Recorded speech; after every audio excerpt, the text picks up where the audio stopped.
Okay. Okay, Homer, tell us about the first time you went in the cotton mill, how old you were and all of that. When I first went into the textile mill, I was 15 years old. And my first job was in a spinning room. It's a sweeper. I worked one night and I was transferred to the weave shop. And when I went in, the noise and the lint, had me picking at my nose and rubbing my nose, and I thought it'd rub me crazy, but I finally got used to it. And I went into the weave shop, and I was a filling boy. And the years went on, I learned. As I went on. I'm sorry, George, we need to stop. I'm getting some wind. Okay, tell us about your experience early in the cotton mill. When I first went into the cotton mill, I went as a sweeper. And I think, best I remember, I made about $9.90 a week. And I worked one night in the spinning room, and I was transferred into the weave shop. And I got to be a filling boy, and I made about $12 a week. And things went on, and I could do my job in about half of the night. Okay, let's start over. Sorry. You were much better the first time because you told us about what the lint was like and what the heat was like and all of that. And you also told us how old you were. Don't want to make that change. Okay, let's try it again. Okay, sir? Tell us about how old you were and all of that, what it was like when you first went in the cotton mill. When I first went into the cotton mill, I was 15 years old. And I went in as a sweeper in the spinning room. And I never had been in a cotton mill before. And the lint, and it kept me rubbing my nose and my eyes and what have you. But I managed to get through it. And I was transferred to the weave shop.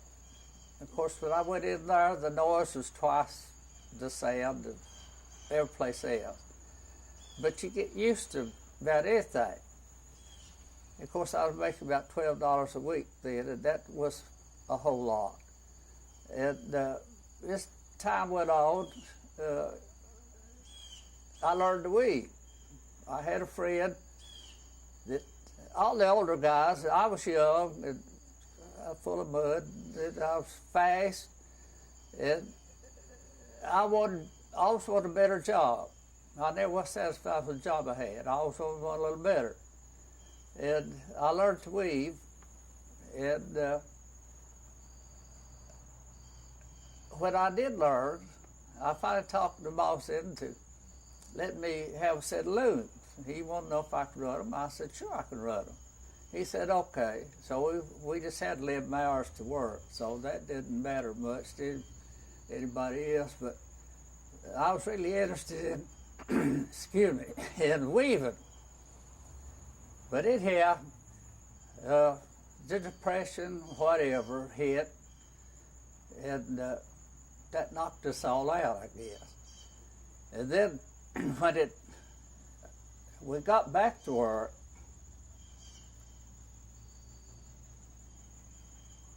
I guess we went on a strike. No, tell us about working on production, what it was like to work on production. I enjoyed working on production because I was young and I was fast, and if I had that pick clock going, I knew I was making money. And as I say, I was fast, and I could make as much as a loom fixer, a weaver. And okay, now tell us what happened when the NRA came in. Well, when the NRA came in, the best I can remember, that we the minimum wage was 30 cents an hour, and we went on 8-hour shifts. And that's when everything began to blossom. And then when the Oh, okay, we're ready. Speed. Okay. When Roosevelt, go ahead. When Roosevelt was elected, he says, well, the NRA came in, and it says we'll go on 8-hour shifts. The minimum wage would be 30 cents an hour. Of course, that raised all of our wages. We could make, the weavers could make maybe $25, $30 a week, back when they were making $8 and $9 for 11 hours, and they began to work for 8 hours and make $25, $30 a week. And then we had a nationwide textile strike. And I think all of our outfit, I think we were pretty well satisfied with what we were making. But we went out as sympathy for a strike. Well, when we went out on the strike, there were so many of us, when the strike was, when we went on the picket lines, the police come in and run us off of the picket line. They got an injunction against us, and come to find out, half of us didn't have a job. Well, we didn't know. We didn't know we were blackballed or blacklisted, but we went on to better, to what we could do, I guess. And but we had one friend that. No, just okay. Tell us what happened to you after the strike was over. Well, I started telling about. No, just going say to after Texas. the strike was over. Okay. Oh. Well, I don't know exactly if the strike was over because I don't remember when it was over. But we knew we didn't have a job. And this friend of mine had people in Texas. And I had a good car, and he wanted to know if I would take him and his wife and son to Post City, Texas. And I said, he told me how much he'd give me. And I said, yeah, I'll take you. So we took off to Texas. And I guess I had never been out of Kentucky and Tennessee. And so we went across those desert lands, and to me it was a desert land because that's back when the cows was dried up on the fields. Red River was dry in the drought, and I was really exploring the West. But anyhow, we got to Post City, Texas, and then there's a textile mill there. And they wanted to give us both jobs. And I told Mr. Self, I said, I couldn't work in there, I'd smother to death because it had a concrete top on it. But we went on to Hobbs, New Mexico. They said they'd give us a job fighting oil fires for $5 a day. And I said, no, I'll go back to Tennessee. And he said, I'll stay in Post City. So I left him in Post City, and back to Tennessee I come, to Knoxville. And I fooled around, and there's a contractor, home builder, had a place across the street from where I lived at that time, and I kept after him about a job. So he sent a guy over there one morning and told me if I had a hammer to come to work. Well, I went to work and was working for this contractor. And of course, as I say, I was young, little, and I was driving a truck. Of course, this had been, I don't have many months, but Mr. Bell was the personnel man at Cherokee. Okay, I'm going to ask you, how did you finally get back to the mill? That's what I... Okay, but I want you to incorporate that in your question. When I was with this contractor, I was driving a truck, and Mr. Bell stopped me one day No, sorry, we don't know who Mr. Bill is. So you started. Oh. So, a few months after the strike, I was back at home working for a contractor, and the boss came over and said, "Would you like to work again?" Okay. When Okay. I was working for this contractor, I don't have many months it'd been, but anyhow, I was approached. The company man wanted to know if I wanted to come to work. And I said, yes. And he said, well, you and your wife come in Monday night and you'll have your job. So I started back in the mill. And I never did know I was blacklisted or they never did tell me, but I was glad to get back to my job because I enjoyed it. So I guess that's a long story about getting back to work. All of that's very good. Now, let's talk about the kind of attitudes in the town. We've been to some places that talked about people as kind of lint heads and people who worked in the cotton mills as low class. Could you talk about that? Is there anything like that here?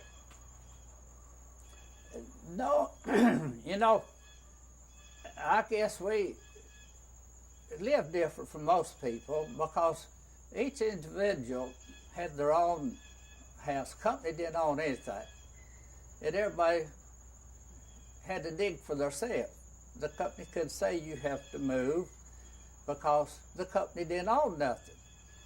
And everybody, most of the guys in our neighborhood or in our category were either worked in the marble mill or in the textile mills because we had plenty of them at that time. And none of us had any money, but we were all happy. But we weren't worried about the next day because nobody gave us any trouble. They did say it.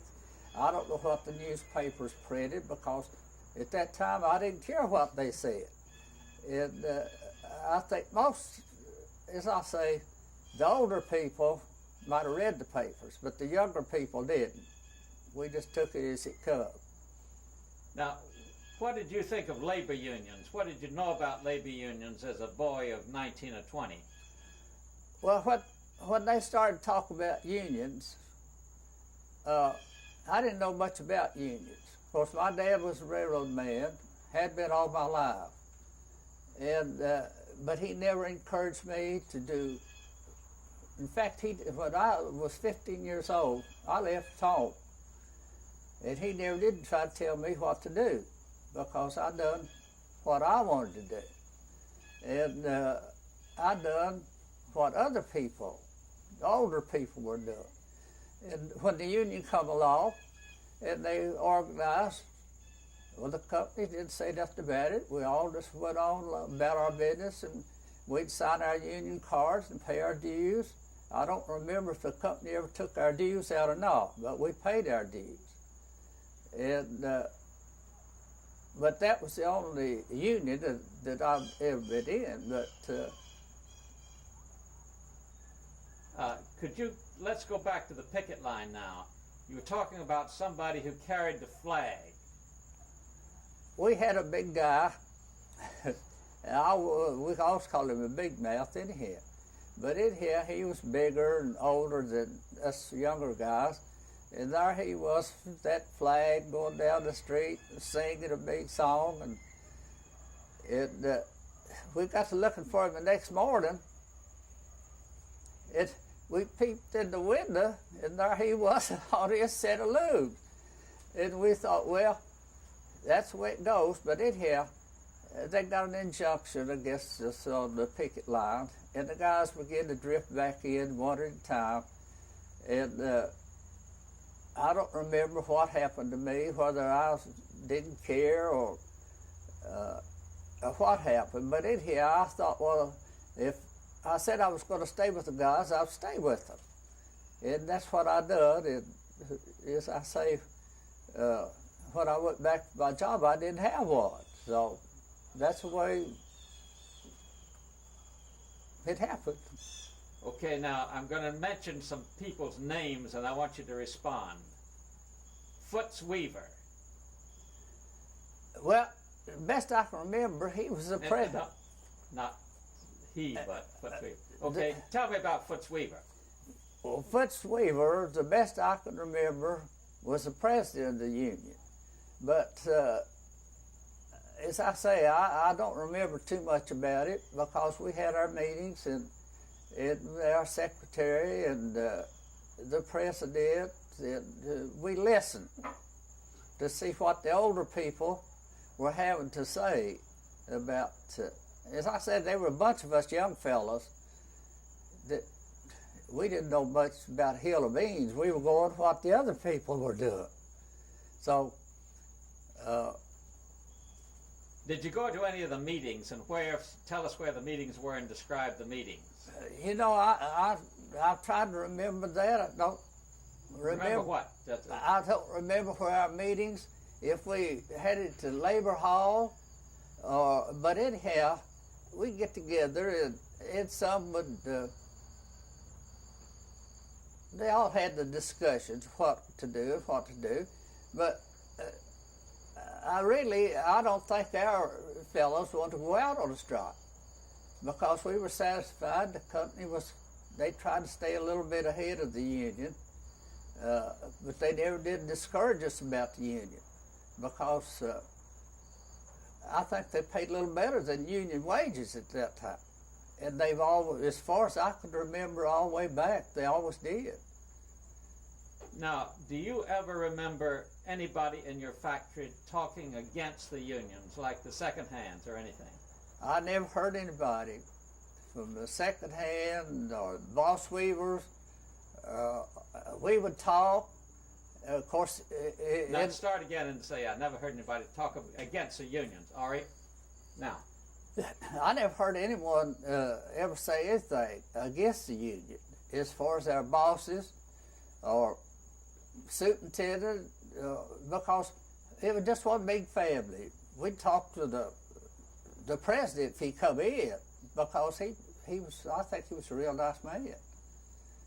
And but as I say, I think ours was a sympathy strike. It wasn't because we weren't satisfied with our work.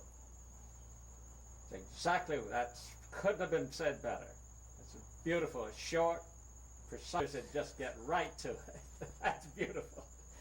Okay, let's see what else we want. I'm going to read you. Oh yes, another person. I don't know. Okay, then we won't do that. Tell us about Lucille Thornburg. Well, Lucille Thornburg, I don't remember if she was the secretary of our union or what, but she was like the rest of us. I think she was young and ambitious, and I think she thought she was doing the right thing too, just like the rest of us. And up to this day, I think she's always been, after she left the textile mills, I think she's always been ambitious, and like I never was satisfied with what I had. I want a little more. So. Well, they keep talking in the papers about her, the pretty Miss Lucille Thornburg. Well, the best I remember, Lucille was a beautiful girl, and of course we call her gals or whatever we wanted to call her. It didn't make any difference to her. And I think maybe as time went on, she might turn out to be an organizer because I lost track of her for years. But the best I can remember, I haven't been in contact with her in years and years, so I wouldn't know Lucille, but I've asked about her, and I used to know her brother-in-law, and I've kind of kept up with her. She don't know it, but I did. But as I say, I haven't seen her in years. So, but we had a lot of beautiful girls. that worked on the winders in different places in the mill. Or I always thought we had pretty girls. And, but they didn't think it was a disgrace to work at they call it cotton mills, but I called it textile mills. And of course, we never did call Cherokee a cotton mill. It's Cherokee Spinning Company. And as I say, I just think we're all just a big happy family.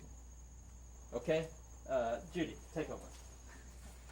Yes, It seems like a lot of people are ashamed of their union experiences or ashamed of their family's experiences and won't talk about it. Well, I can't see why anyone would be ashamed to work in the cotton mill or the textile mill, because that was an honest living, and you earned every penny you made. But in our section, nobody looked down their nose at anyone, because we were all equal. We was all trying to make a living. Now, what about being ashamed about your union experience 57 years after it happened, or not telling you that your sister-in-law was a member of the union? Well, it's hard to remember 50 years ago, but as far as the union is concerned, it was a big experience to me as life went on, because in the later years, I went in business for myself.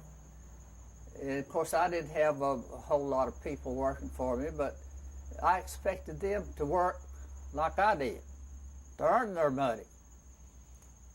But as far as the union is concerned, I worked in Oak Ridge when I come out of the service, but we didn't have a union then. But later on, there is a union in Oak Ridge. But I never had any more experience with the union after I left Cherokee. Some folks that we've met, they don't want to talk about it at all. Well, I can understand people being ashamed of what they done 50 years ago, because as I started off at 15 years old, my dad said, "Young man," he said, "when you go to work and you don't go to school," he said, "you've got a long time to work." Well, maybe other people didn't understand that, or other young people, but when I went into the cotton mills, it was a big experience to me, because I learned to work, and I learned how to take care of my money is one thing, because I think the Depression caused that. And after I went into business for myself in the later years, I've hustled, I've worked, and I've earned every penny I've ever made. And I'm not ashamed of anything I've done, as far as working at a cotton mill or whatever. What about joining the union? When I joined the union, I was doing what the other people were doing. And I stayed with them. I done what I said I'd do. Of course, a lot of my buddies didn't do it. And there's a lot of them didn't do it. And they had to move on like I did to greener pasture.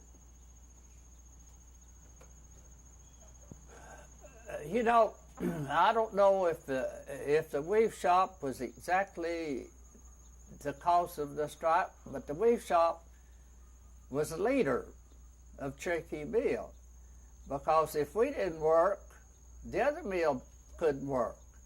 So, as I said before, I don't think we wanted to strike, but we done it in sympathy of other people, because I don't think other people made the money we made. You gave this very vivid description about the inside of the mill and how it felt, and the moisture and all of that. Well, when in the weave shop, of course, in the spinning room, I guess it's the same way, because the way those frames run, the spinning frames, and the humidity, they had big humidifiers up overhead, and it was sprinkling water out, and sometimes it was almost like a shower. But they said we had to have it so our warps, so our looms would run, because our ends would break if they got too dry. When the reed was going back and forward, and the harness was going up and down, and if the warp was real dry or whatever, your ends would break and you couldn't keep your looms running. But we learned to live with it. We'd get in there and we'd sweat. I'd say it's 80 and 90 degrees, because they didn't you couldn't open the window. If you opened the window, there'd be some weaver over complaining about wind coming in and making his job run bad.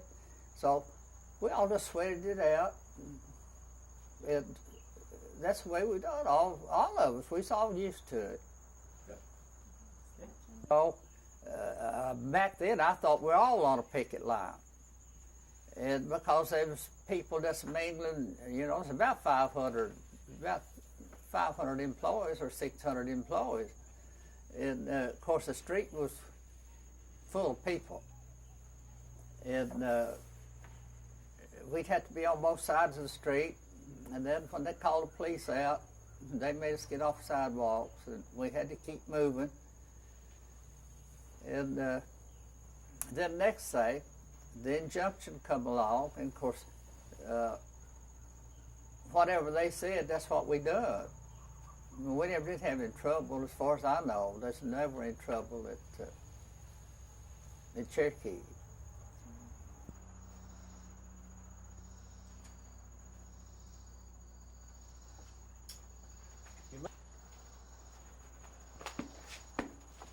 Last, maybe when we all come out, we didn't think it would last, and then we'd all go back together. I don't remember exactly the details of it, but anyhow, the ones that wanted to go back went, and the ones that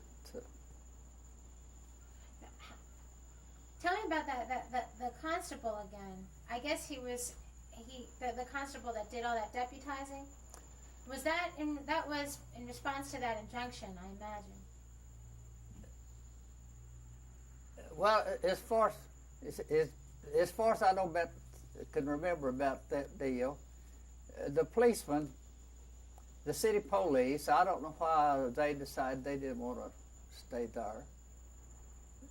But anyhow, the company hired this constable, and he hired some deputy sheriffs. Or he deputized some guys. It wasn't deputy sheriffs, he deputized some guys. And then they got out, and they walked up and down the sidewalks, and we had stayed out in the street across the road. And what happened after that, I don't remember. You told me that you all were pretty angry because they were making us move from one side to the other, and that you almost felt like a group of cattle, and they. Well, we always called him the old police chief, York. He come out there, and I guess because he was the chief of police, that he could just say anything or do what he wanted to do. In fact, he did. He just said, "You got to keep moving," and then the first thing you know, they moved everybody off the sidewalk into the street. But I don't remember too much about it, but nobody had any trouble. They might have yeah-ya'd him a little bit, give him a rough time when he was trying to push off the sidewalk and onto the street. But as far as I know, nobody was ever arrested. Was there any violence? Not that I know of. There might have been some cat calls or scabs or something, but if they were, I don't remember. What about those guys? Right. About the same time we were, and we'd visit them, and they'd visit us. But of course, when the injunction come true, that stopped all of that. If we needed them to walk a picket line, I think they would have come, and if they needed us, we would have went over there. But they ended up winning their strike, and Alcoa has a strong union today.